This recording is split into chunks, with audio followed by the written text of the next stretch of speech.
What's going on, Reality Hackers? It is your man, Michael here, CEO of Reality Hacker Co., and I'm excited to get on this freaking camera again today. It's amazing to me how we've been around for about 5-6 years now, and gosh, we're just ramping this YouTube channel up. It's insane. Thankfully, we've spent most of the last 5 years creating tons of products and experiences and information and all sorts of goodness for people that you can check out by looking at the script. What we're going to be doing today, though, is talking about the power of belief and how your thoughts create your reality. So today we're going to get into some advanced manifestation, right? We're going to get into understanding how, literally, from the process of concept to form, things happen, right? And I always quote this, and I'm going to continue to quote this because it's one of the most powerful quotes that I've ever heard. Charles Haanel, Napoleon Hill's mentor, Think and Grow Rich. If you haven't read that or know who that is, he said this, and if you haven't read the Master Key System, it is an amazing and yet ridiculously mentally heavy book, so be prepared for that if you go to read it. But he says in the Master Key System that we can only do to the extent that we can be, and we can only be to the extent that we are, and what we are is determined by what we think, and I would replace that with what we are is determined by our fundamental self-concept, right? So today, with our handy-dandy whiteboard, right? Can we recreate Blue's Clues with that handy dandy whiteboard? And if you've never watched Blue's Clues, I feel sorry for you, dog. All right. The power of belief. How your thoughts create reality. We're going to be going into 5 points today. As you can tell, there's a lot of writing here, and we're going to be diving in. So the first aspect of this is ultimately really understanding, first off, how everything in our lives we already attach a belief to. I think that if you really take a second and examine your life and you just sit with yourself and you just allow your mind to think about relationships, jobs, your ability to start a business, money, love, sex, all the juicy stuff, you'll notice that if you just sit and you begin thinking about it, your mind will begin conjuring up ideas about it. And 99% of the time, all those ideas, those pictures, those feelings that are conjured up, they're not just random, they're your actual beliefs that are attached to that subject. And this is what's really, really important to understand, is that our beliefs about a subject influence our relationship with that subject. This is why it is ridiculously important that our number one quest is to know ourselves, to know that we are the power from which this entire universe comes into being from. And the reason this is so important is because ultimately, if I don't understand and examine which subjective beliefs I've attached to these areas of my life, it's going to be nearly impossible for me to create and accept new beliefs. So first off, we just want to kind of go from a broad level, right? We want to understand that literally we attach a belief, a belief about our capability, a belief about our worthiness, about our deservedness, about our enoughness to literally every subject in our life. And to the degree in which that subject is more important to us, the belief that we have, whether it's positive or negative, is stronger. So we want to talk about examining our life and beliefs and understanding that everything we have, right, has an attached belief. What we really want to understand here is that our reality is a cluster of beliefs, right? Whether I'm waking up in the morning for the first time, whether I'm getting home from work and I'm speaking to my significant other, right? Whether I am beginning to sit down and start my work, whether I'm sitting down and hanging out with my child, whether I'm getting ready to do taxes, whether I'm ready to do anything, whenever I'm engaging in something, I have to understand that reality itself is a cluster of multiple beliefs clashing, right? This is why your vibration being ridiculously clear and potent, meaning that your self-concept being consistent up and down in every area of your life is one of the greatest things that you can do, because more often than not, our beliefs, when they are not convictions, are overpowered by other people's opinions. Our beliefs, when they are not convictions, are often overpowered by other people's opinions. And this is really important to understand, because I am only going to question a belief if I'm not 110% sure about it. And I'm only going to allow somebody else to deter me from a belief if I believe that they've got more credibility and objectivity about that belief than I do. And that is something you have to work out yourself, right? You have to ultimately become secure in your own convictions to where other people's opinions, it's not about them not knocking you off their rocker. It's about your ability to get back to that place of enoughness as much as you possibly can, right? Because at the end of the day, we could say a lot about people's opinions, but we talked about this in a recent video that people's opinions are also themselves pushed out, right? Somebody's opinion about you, somebody's declaration of what you can or cannot do, ultimately, if you are not convicted in something that is contrary to that, right, that belief will most likely be taken on as your own. And more often than not, that's what happened for most of us, right? We rely on our parents, on our teachers, on our pastors, on our authorities to tell us what things mean. Ultimately, eventually, after our midlife crisis and spiritual journeys, coming to understand that nothing means anything. There is no fundamental meaning to any form of matter until we assign it. And this is probably one of the greatest revelations in all of existence, because if I can understand that nothing has any meaning until it's assigned, including myself, my purpose, actions, reactions, the whole 9 yards, dude, it's a game changer, because all of a sudden now I have the power, which I always had. I just, didn't realize it.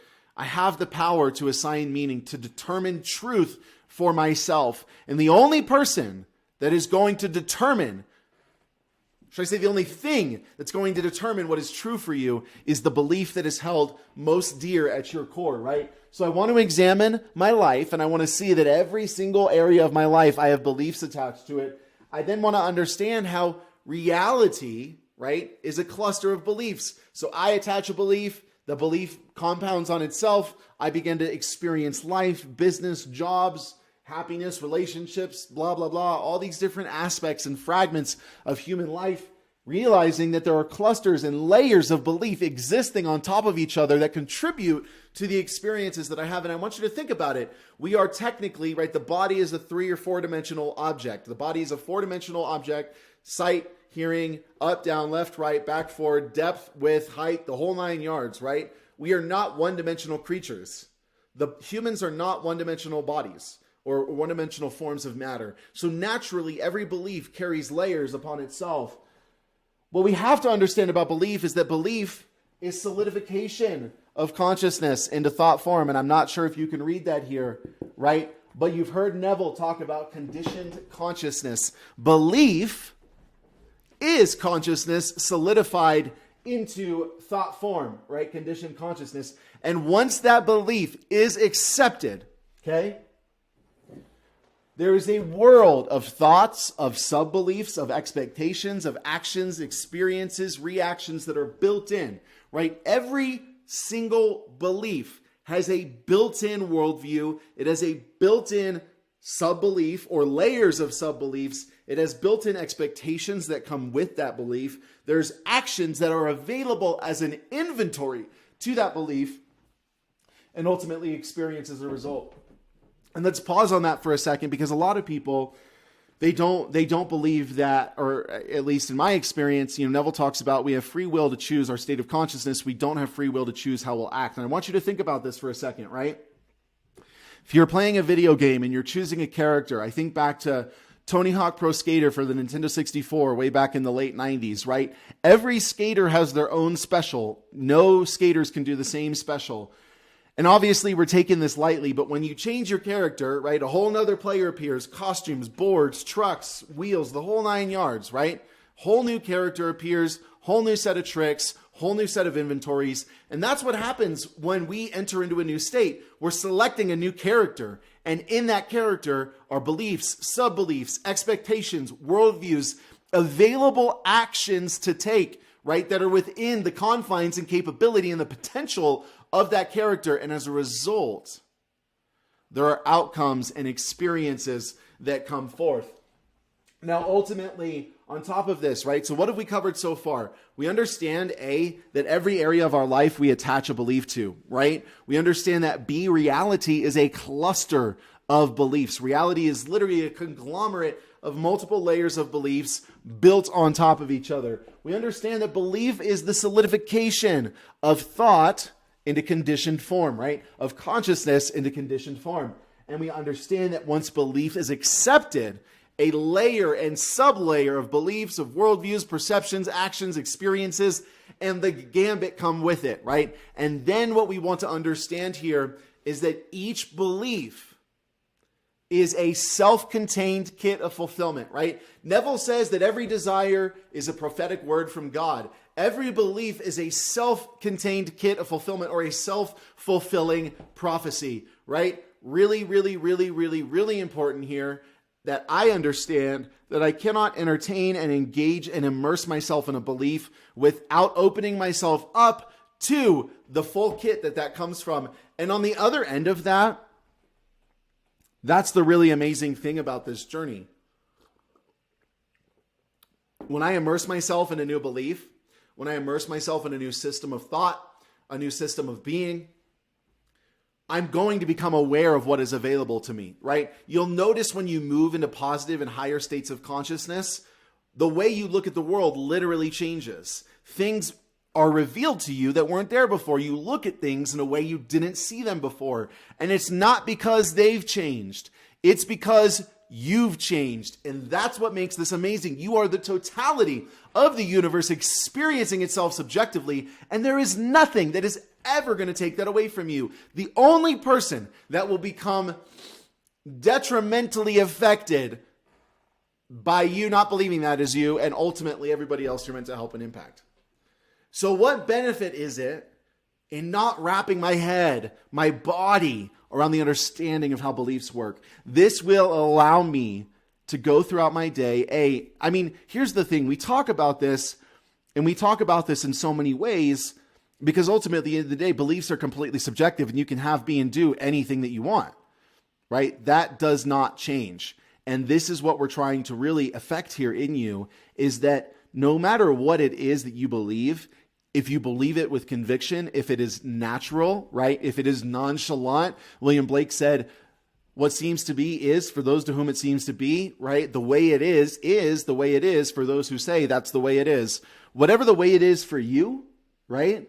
That's the way it's going to be. So if you don't like the way it is, you have to get into a place where it isn't that way anymore internally. You have to stop rationalizing things through that same lens of consciousness, and you have to put on a new lens, and you have to take the courage and really integrate the world into that lens of consciousness, which consequently, if you're actually doing that, if you're actually moving into a new state of consciousness, guess what? You're going to interpret the world through that lens as an inadvertent byproduct. Sound fair enough? High level, if you want to learn more, check out Unified, free ebook in the description.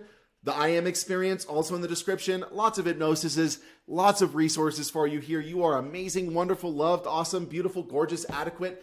Everything that is beautiful and amazing.